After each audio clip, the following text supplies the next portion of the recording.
Are you going to send long-range rocket systems to Ukraine? We're not going to send to Ukraine rocket systems that can strike into Russia.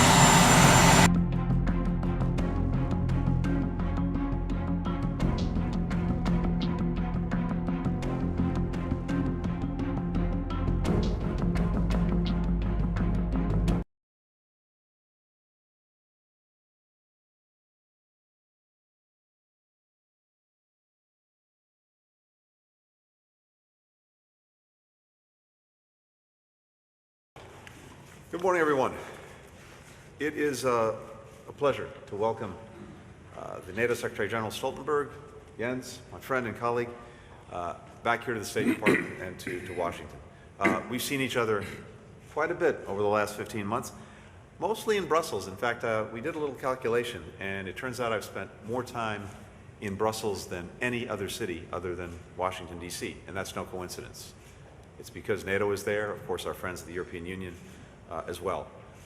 But it has been a center of our engagement, a center of our activity, and that's been made all the better by the exceptional partnership that we have with Secretary General Stoltenberg and NATO. I join people across Europe and indeed around the world in being grateful to the Secretary General for his strong and steady leadership during such a consequential period for the Alliance and for the world.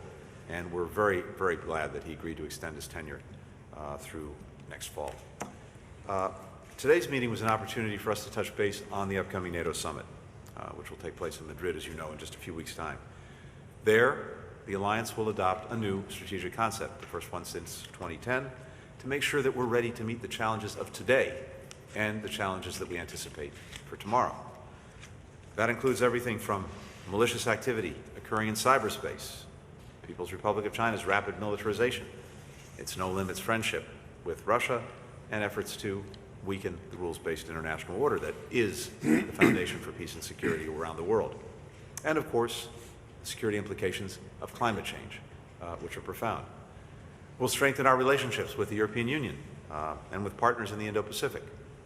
We will bolster NATO's budget, and we will renew our alliance's defense and deterrence capabilities. Of course, the strategic concept will reflect what we are now dealing with, and that is a new security landscape in Europe and President Putin's decision to launch a senseless war of aggression on Ukraine, now in its fourth month. People of Ukraine continue to fight with extraordinary courage and skill, and with military, humanitarian, and financial support from the United States and countries around the world, including virtually all of the members of NATO. Just this morning, President Biden announced a significant new security assistance package to arm Ukraine with additional capabilities and advanced weaponry, precisely what they need to defend themselves against the ongoing Russian aggression. That includes more advanced rocket systems so that they can strike key targets on the battlefield in Ukraine from longer distances. This is a continuation of a strategy that began even before Russia's invasion. We moved quickly to send Ukraine significant amounts of weapons and ammunition so that they can repel Russia's aggression and, in turn, can be in the strongest possible position at any negotiating table that may emerge. This isn't only the commitment of the United States. As I said, all NATO allies remain engaged, aligned, committed to ensuring that Ukraine can protect its sovereignty, its democracy, its independence. Our countries, along with other partners, imposed severe consequences on the Russian government and its enablers with unprecedented sanctions, export controls, and diplomatic pressure. Together, we've responded to the humanitarian crisis provoked by Russia's war of aggression. More than 6 million Ukrainians forced to leave their homeland, many others displaced within Ukraine. Countries across Europe and beyond, including the United States, have welcomed Ukrainians fleeing the violence. And countries worldwide are helping provide essential services to communities close to Ukraine that have taken on the most refugees. President Putin hoped that his war on Ukraine would divide NATO. Instead, he's united NATO in support of Ukraine and in defense of its own members. He's brought countries around the world together to support the fundamental principles of sovereignty and independence. They see what's happening in Ukraine as a direct assault on the foundation of their own peace and security. That is why we will continue to stand with a democratic, independent, sovereign Ukraine until this terrible war is over, and for that matter, long after. NATO will be prepared to face challenges like these with secure cyber defenses, cutting-edge technology, enhanced partnerships, as I said, with countries around the world. We'll make sure that we defend every inch of NATO territory. The Allies have reinforced our collective defense posture since the war began. We've deployed more than 20,000 additional troops to NATO's eastern flank. Many allies are also increasing their military presence in Eastern and Southeastern Europe. Last month, Finland and Sweden, two long-standing partners of NATO, made the decision to seek NATO membership. As President Biden has said, this decision was a victory for democracy. Finland and Sweden are seeking to join NATO not because their leaders forced it, but because their citizens demanded it. Anyone who wonders the difference between a democracy and an authoritarian state like Russia need only look at Russia, Finland, and Sweden. One would lie to its people to wage a war. Two would listen to their people to prevent war. The United States strongly supports Finland and Sweden's applications. Both countries are more than qualified to become full members of the alliance as soon as possible. By joining NATO, they will strengthen NATO. We look forward to quickly bringing them into the strongest defensive alliance in history. While Finland and Sweden's applications for NATO membership are being considered, the United States will continue our close partnership with both countries. We'll remain vigilant against any threats to our shared security. We will deter and, as necessary, confront aggression or the threat of aggression. Jens, thank you again for making this visit to Washington at an important moment as we prepare for the summit. Very much looking forward to seeing you next time in a few weeks in Madrid, and to the even stronger and more resilient NATO that our summit will help to shape. Thank you and welcome. Thank you so much, Secretary Blinken. Dear Tony, it's great to see you again, and thank you for your strong personal engagement for our transatlantic bond in this pivotal time for our security. And this is very much reflected in your frequent visits to Brussels. You are welcome back there again, but now I really appreciate this opportunity to meet with you here in Washington. The United States is playing an indispensable role in our response to Russia's invasion of Ukraine. And let me commend the United States for your very significant support to Ukraine, which is making a difference on the battlefield every day.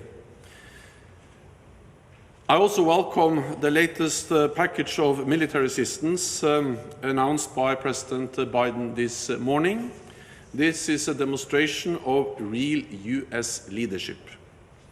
The strong support provided by NATO and allies helps ensure that President Putin's brutal aggression is not rewarded and that Ukraine prevails. At the same time, we must prevent the conflict from escalating.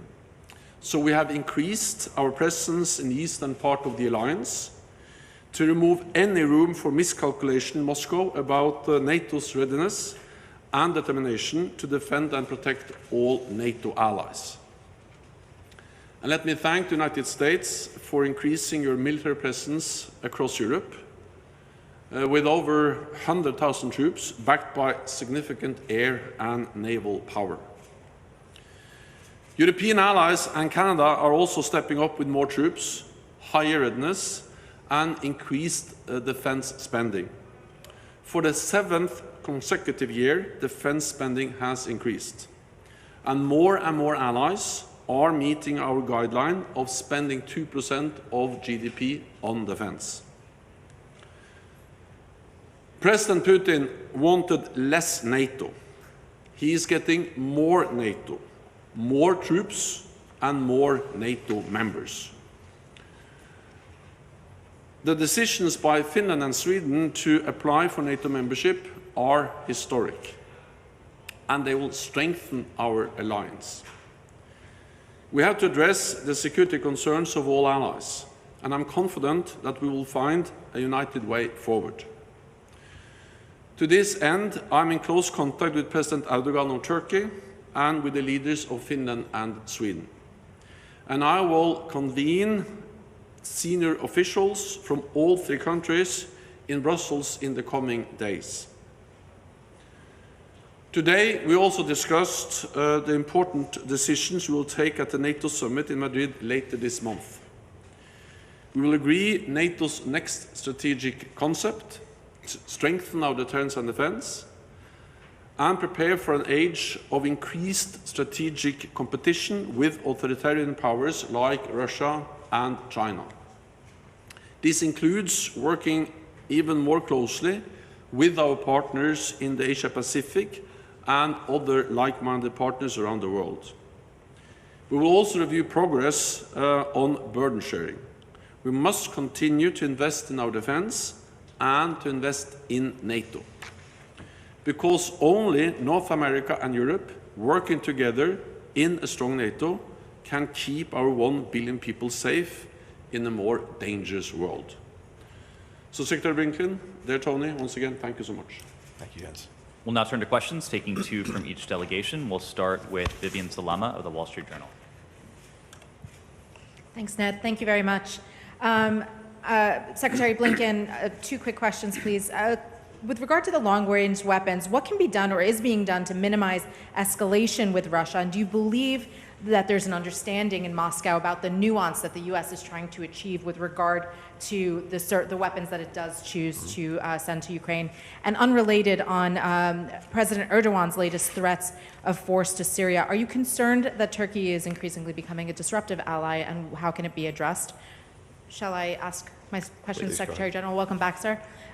2 questions for you as well. Cracks are appearing in the Western Front against Moscow, despite both of you stating that the alliance is very strong, and we're seeing that there is some disagreement over shipping more powerful weapons to Ukraine. How does NATO as an organization work to prevent the cooperation from going south at Ukraine's expense? And more specifically, how does Ukraine win, which seems to be a key point in this disagreement? Thank you. Thanks. I'm happy to start. Vivian, thanks for the questions. First, in response to the question about escalation, let's start with this. It's Russia that is attacking Ukraine, not the other way around. And simply put, the best way to avoid escalation is for Russia to stop the aggression and the war that it started. It's fully within its power to do so. Specifically with regard to weapon systems being provided, the Ukrainians have given us assurances that they will not use these systems against targets on Russian territory. There is a strong trust bond between Ukraine and the United States, as well as with our allies and partners. I'd also say that throughout this aggression, indeed even before, President Biden was very clear with President Putin about what the United States would do if Russia proceeded with its aggression, including continuing to provide security assistance that Ukraine needs to defend itself against the Russian aggression. There was no hiding the ball. We've been extremely clear about this from day one, with President Biden communicating that directly to President Putin. So we have done exactly what we said we would do. And it is Russia, again, that chose to launch this aggression, despite all of our efforts to prevent that with intense diplomacy over many months. Again, they started the conflict. They can end it at any time. And we will avoid any concerns about miscalculations or escalation. With regard to the other theater that you referenced, any escalation there in northern Syria is something that we would oppose, and we support the maintenance of the current ceasefire lines.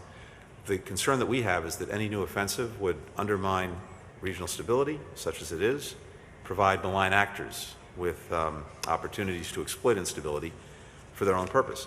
We continue effectively to take the fight through partners to Daesh, to ISIS within Syria, and we don't want to see anything that jeopardizes the efforts that are made to continue to keep ISIS in the box that we put it in. And let me just also, if I could, before I turn it over to Jens, I do want to say one thing about the question that you addressed the Secretary General.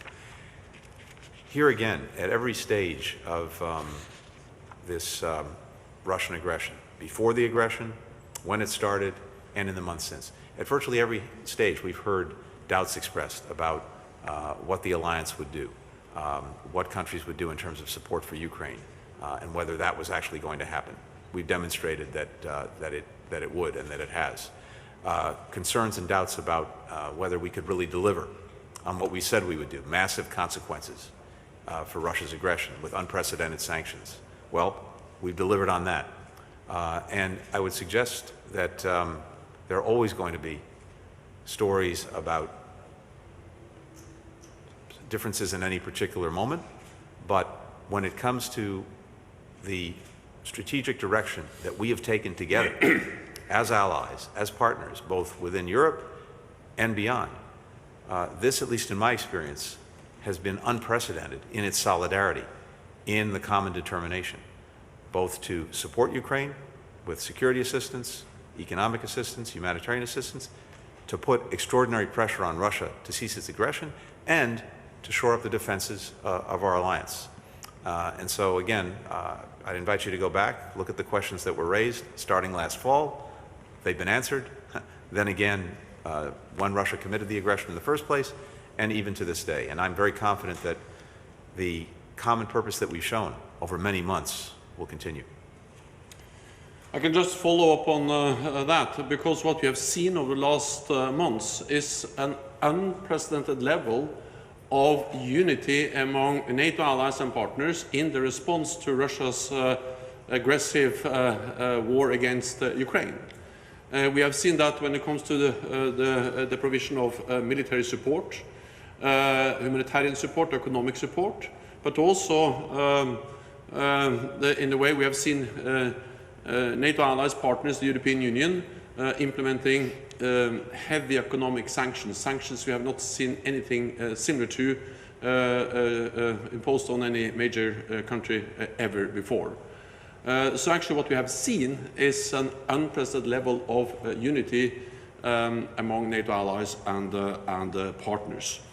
Of course, these are difficult decisions, hard decisions, and therefore there is a need for consultations. And therefore I would also like to commend the United States for consulting so closely with allies. Not only after the invasion on the 24th of February, but actually before. The United States consulted closely, Secretary Blinken consulted closely with NATO allies throughout the autumn. We warned, we shared intelligence. There's hardly any other military invasion that has been more predicted than this one. And that's not least because the United States shared so much intelligence with NATO allies in the months leading up to the invasion in February. European allies, of course, as the United States, have imposed sanctions. They have a price, also for us. They are hosting millions of refugees. But the alternative not to support Ukraine, that will actually enable President Putin to win. That will be dangerous for all of us, and the price we have to pay will actually be higher than to now invest in the support for Ukraine.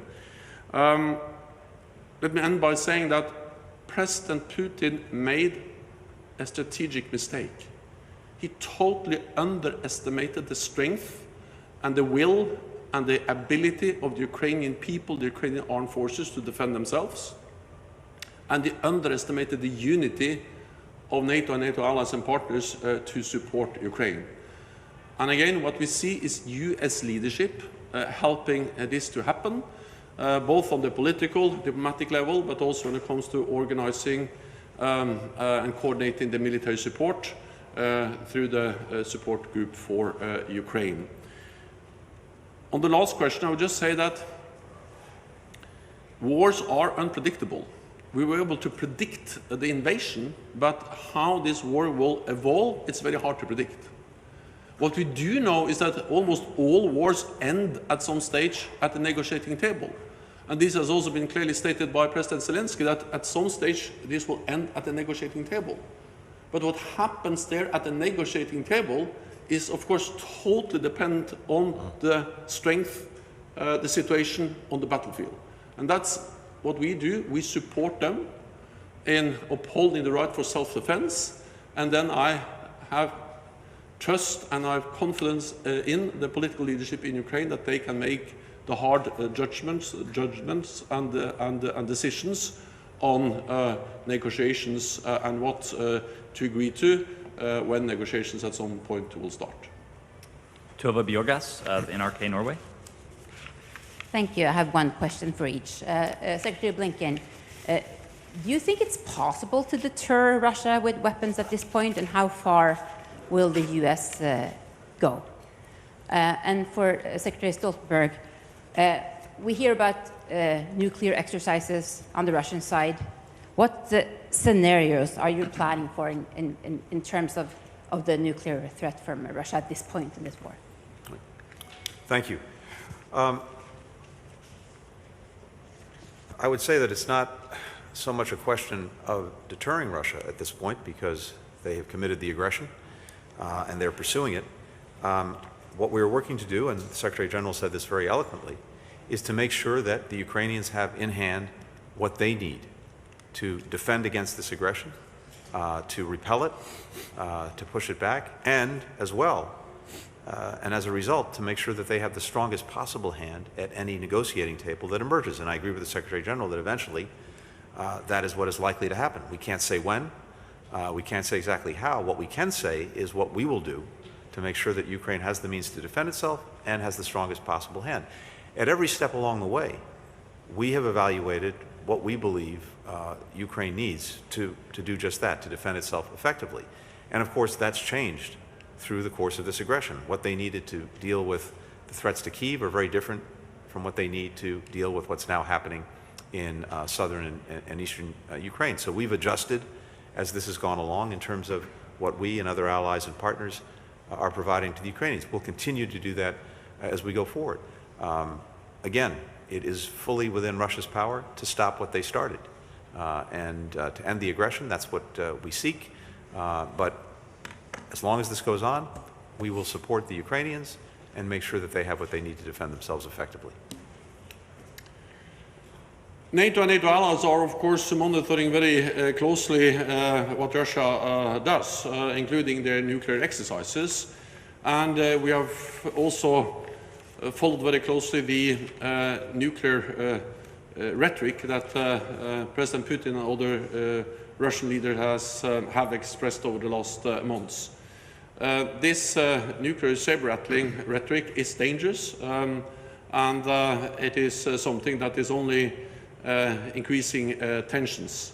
At the same time, we have not seen any changes in Russia's nuclear posture, and we also remind Russia on the fact that actually as late as in January they agreed in the UN a statement where they stated clearly that the nuclear war cannot be won and should not be fought. So Russia knows that any use of nuclear weapons would totally change the nature of a conflict, and therefore nuclear weapons should not be used. Kylie Atwood of CNN. Thank you. Good morning. Secretary Blinken, two questions for you. First, on the food crisis that is growing deeper because of the war, is there any way to get the 20 million plus tons of grain that are stuck in Odessa right now out of the country without Russia allowing those Ukrainian ships to move? And what will be the cost for Russia if they don't allow those ships to move? We know that the United States is working on overland solutions here, but what is the cost for Russia if they don't allow the sea routes to open? And then the second question is about the timeline here. We've heard Biden administration officials talking about this conflict turning into a drawn-out conflict. It's likely to go on for months. But with Russia making these gains in the east now, what is the outlook? Do you see this conflict going into next year without a resolution?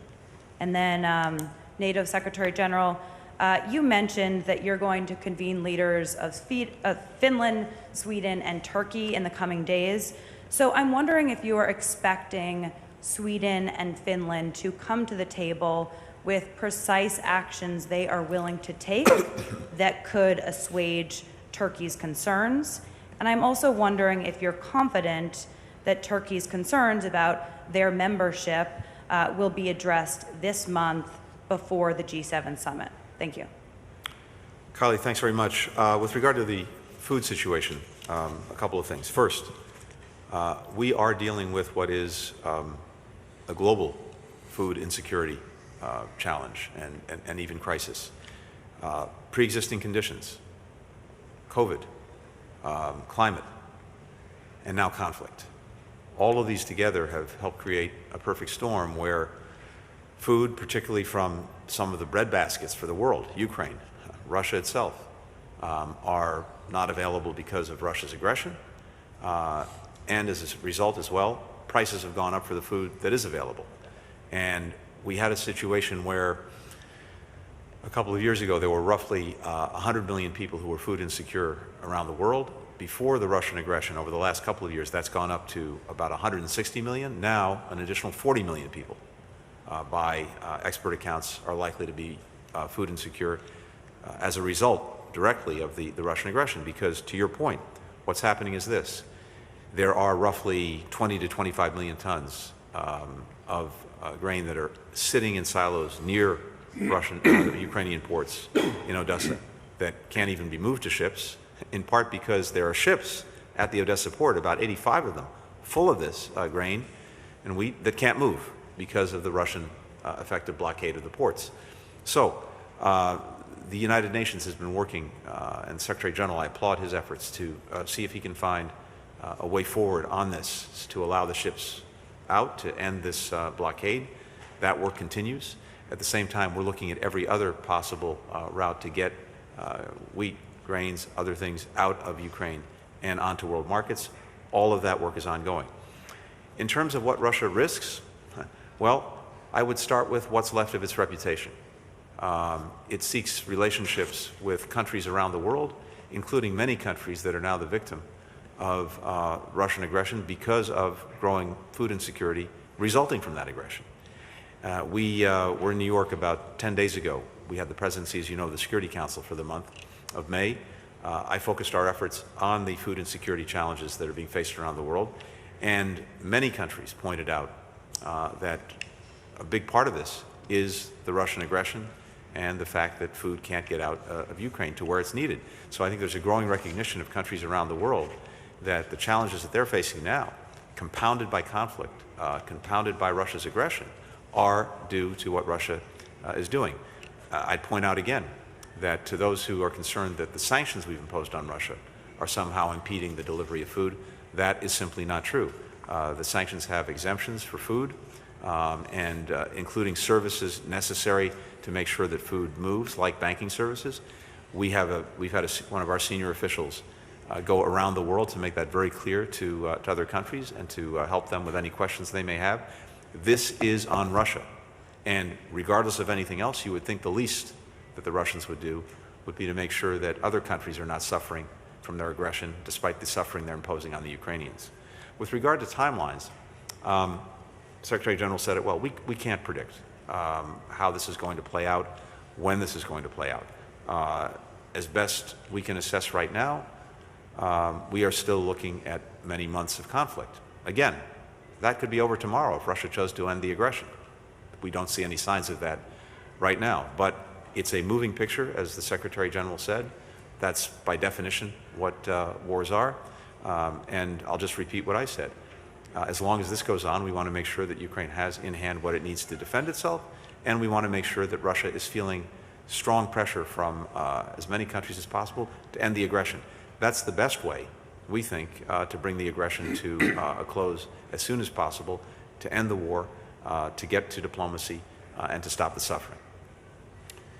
On Finland and Sweden, I and my staff, we are in close contact, of course, with Turkey, an important NATO ally, and the two countries that have applied for NATO membership, Finland and Sweden. We have met with them, and I'm going to convene a meeting in a few days with senior officials, and then follow up to ensure that we make progress on the applications of Finland and Sweden to join NATO. My intention is to have this in place before the NATO summit. At the same time, I know that to make progress, we need 30 allies to agree.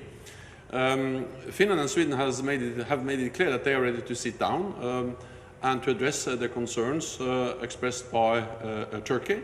And all NATO allies are, of course, ready to sit down and address those concerns, including the threats posed to Turkey by PKK.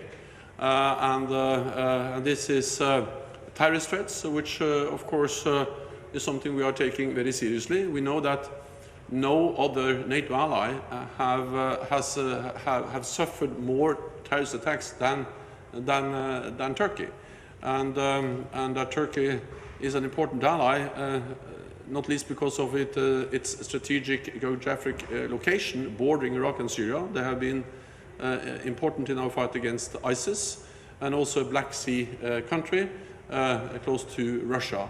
So all of this makes Turkey an important ally. When they raise concerns, of course, we sit down and we look into how we can find a united way forward. We'll take a final question from Stefan Asperg of SVT Sweden. Secretary Blinken, 2 questions. Specifically, what is the US willing to do to facilitate the negotiations between Turkey, Sweden and Finland? Were there 2 questions? Please go ahead. I can only ask one at a time. One at a time, okay. Thank you. You've heard from the Secretary General. Finland and Sweden are working directly with Turkey. NATO is supporting this effort. The Secretary General will bring the parties together. We very much support those efforts. There is a strong consensus within NATO broadly for the rapid accession of Sweden and Finland to the alliance. I remain very confident that that will happen, that we're going to move forward. As I've said before, this is a process, and in that process, if allies have concerns, they raise them, and then we deal with them. NATO is dealing with them, but in particular, concerns that Turkey has raised directly with Finland and Sweden are being addressed by the Finns and the Swedes with the assistance of NATO. We want to make sure that all allies have their security concerns taken into account, and that, of course, includes Turkey. But I'm confident this process will move forward. Are US willing to export fighter jets to Turkey, for instance, to ease up the situation? These are separate questions. We have a long-standing and ongoing defense relationship with Turkey as a NATO ally, and as we have in the past, as we're doing now, as we will in the future, we'll continue to work through cases as they arise with regard to systems that Turkey seeks to acquire. And Secretary Stoltenberg, how confident are you that Turkey will approve Sweden and Finland? I'm confident that we will find a way forward, and I am confident because all allies agree that NATO enlargement has been a great success, helping to spread democracy, freedom across Europe for decades.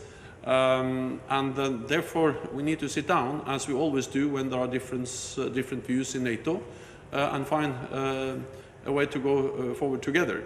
So this is not the first time in NATO that some allies express concerns that there are some differences, some disagreements. But we have a long track record in NATO also to be able to overcome those differences and then agree on how to move forward. That concludes the press conference. Thanks, everyone. Thank you.